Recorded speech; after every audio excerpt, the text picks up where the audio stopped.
2026 சட்டமன்ற தேர்தலுக்கான தேர்தல் நாளன்று வாக்குப்பதிவு ரொம்ப விறுவிறுப்பா போயிட்டு இருக்கு. தமிழகம் முழுவதும் தங்களுடைய வாக்குரிமையை செலுத்துவதற்காக மக்கள் ஆர்வமுடன் இருப்பதை பார்க்க முடிகிறது. அதிலும் குறிப்பாக பெண்களும் இளைஞர்களும் அதிக அளவில் வாக்குச்சாவடிகளில் காணப்படுவது ஜனநாயகத்தின் மீதான நம்பிக்கை என்பது ஒரு மிகப்பெரிய ஒரு உந்து சக்தியாக அவர்களுக்கு இருக்கிறது என்பது சந்தோஷமான விஷயமா நான் பார்க்கிறேன். கோவை மாவட்டத்தை பொறுத்தவரை பரபரப்பான தேர்தல் களமாக இருந்து கொண்டிருக்கிறது. இன்றைக்கு காலை வரைக்கும் திராவிட முன்னேற்ற கழகம் தங்களுடைய நலத்திட்டங்களில் தாங்கள் செய்ததாக சொன்ன அத்தனை நலத்திட்டங்களையும் புறந்தள்ளிவிட்டு QR கோடை வச்சு கோல்டு காயின் சில்வர் காயின் ஏமாற்று வேலையை இன்னைக்கு கூட தொடர்ந்துட்டு இருக்காங்க. அரசாங்கத்தோட திட்டங்கள்ல தான் டிராமா பண்ணது இல்லாம ஏமாத்துறது மட்டும் இல்லாம வாக்காளர்களுக்கு விதவிதமா படங்காட்டி எப்படியாவது ஏமாற்ற வேண்டும் என்கின்ற முனைப்போடு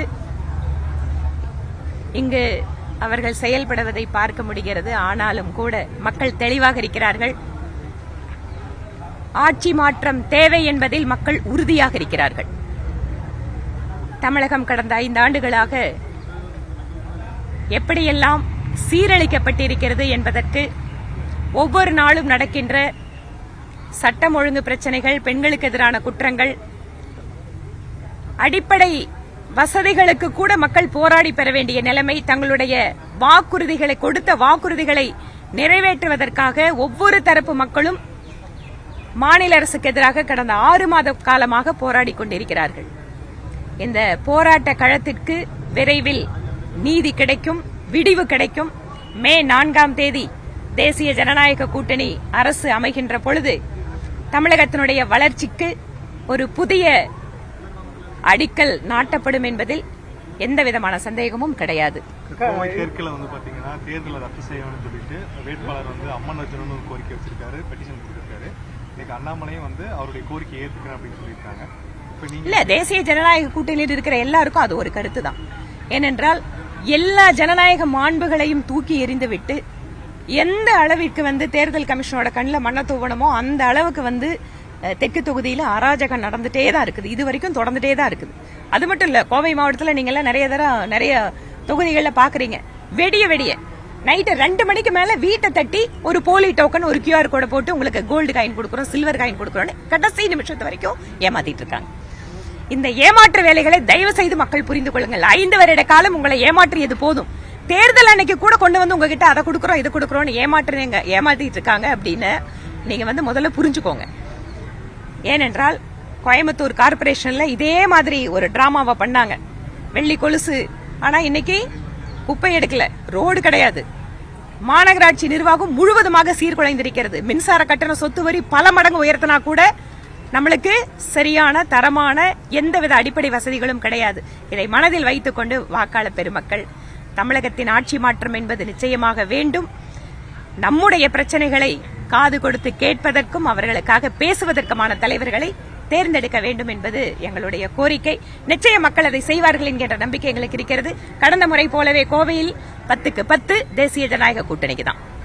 தமிழக தலைவர் விஜய் ஸ்கூல்லயே அண்ணாமலை இன்னைக்கு ஓட்டு போட்டு போயிருக்காரு.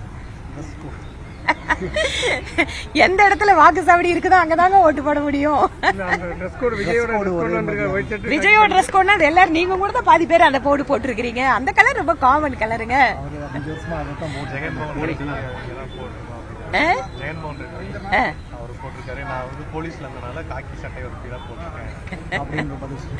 ஓகே, என்ன இருக்குது?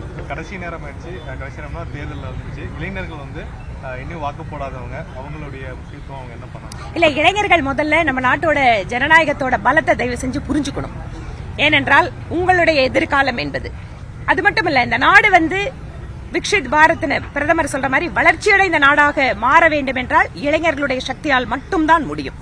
அதனால் இந்த தமிழகத்தின் தேர்தலில் கூட நம்முடைய வருங்காலத்திற்கு இளைஞர்களுடைய நலனை பற்றி, இளைஞர்களுடைய மேம்பாட்டை பற்றி, அவர்களுக்கான வாய்ப்புகளை பற்றி யோசிக்கின்ற தலைவர் மட்டுமல்ல, செயல்படக்கூடிய தலைவர்கள் யார் என்பதை பார்த்து இளைஞர்கள் வாக்களிக்க வேண்டும். இன்ஸ்டாவில் இருக்கிறதல்ல அரசியல், சமூக ஊடகத்தில் இருப்பதல்ல அரசியல். இந்த போனை தாண்டி உங்களுக்குன்னு ஒரு எதிர்காலம் இருக்கு. இந்த போனை தாண்டி உங்களுடைய வாழ்க்கைக்கான எதிர்பார்ப்பு உங்க பெற்றோர்கள் கிட்ட இருக்கு, உங்களை நம்பி இருக்கின்ற குடும்பத்திற்கு இருக்கிறது.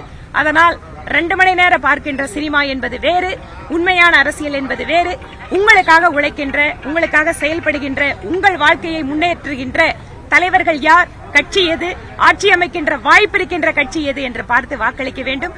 எல்லாவற்றிற்கும் மேலாக உங்களுடைய வாக்கு எந்த கட்சிக்கு சென்றாலும் மீண்டும் திமுக வரக்கூடும் என்பதை மனதில் வைத்துக் கொண்டு வாக்களியுங்கள் என்பது என்னுடைய கோரிக்கை. இப்போ கட்சியில் அதிகமாக இன்ஸ்டால கவனம் செலுத்தக்கூடிய கட்சி இருக்கு. இன்ஸ்டான்னு சொன்னீங்க இல்லையா, அதிகமாக கவனம் செலுத்தக்கூடிய கட்சி எது? எல்லா கட்சியும் இன்னைக்கு அது பண்ணிட்டு தான் இருக்காங்க. நான் என்ன சொல்றேன், இன்ஸ்டாங்கிறது ஒரு டூல், பட் அது மட்டுமே அரசியல் கிடையாதுன்னு நான் சொல்ல வரேன். நானுமே இன்ஸ்டாவை பயன்படுத்துறவதான், நானுமே சமூக ஊடகங்களை பயன்படுத்துறவதான். ஆனால் அது மக்களுக்கான கம்யூனிகேஷன் அப்படிமா இருக்குமே தவிர முடிவெடுக்குவதில் நீங்க உங்களுடைய புத்திசாலித்தனத்தை பயன்படுத்துங்கள் அப்படிங்கறதா என்னோட கோரிக்கை. இயந்திரங்கள் கோளாறு நிறைய இடங்கள்ல இயந்திர கோளாறுல 1/2 மணி நேரம் லேட்டா இருக்குது. மக்களுக்கு வாக்காளர்களுக்கு சிரமப்பட்டிருக்காங்க. தேர்தல் ஆணையம் என்ன சொல்றாங்கன்னா, நாங்க அந்த நேரத்தை நீட்டிக்க மாட்டோம், ஆனா முன்னாடி டோக்கன் கொடுத்து நாங்க வரிசைக்கு போவோம். இல்ல டோக்கன் கொடுக்கறது நம்ம நார்மலா கோவிட் டைம்ல கூட பண்ணோம். யார் கியூ நிக்கிறாங்களோ டோக்கன் கொடுத்தோம்னா எவ்வளவு நேரம் ஆனாலும் ஓட்டு போடணும். விஜய் கூட 2 மணி நேரம் அதிகப்படுத்தணும் ஒரு தேர்தல் ஆணையத்துக்கு கடிதம் எழுதியிருக்காங்க. எந்தெந்த இடத்துல இந்த டோக்கன் கொடுத்து அவங்க பண்றாங்களோ, அதாவது யாருக்கும் வாய்ப்பு மறுக்கப்படக்கூடாது, அவ்வளவுதான். அதுக்கு தேவையான ஏற்பாடுகளை தேர்தல் ஆணையம் பண்ணணும். நன்றிங்க.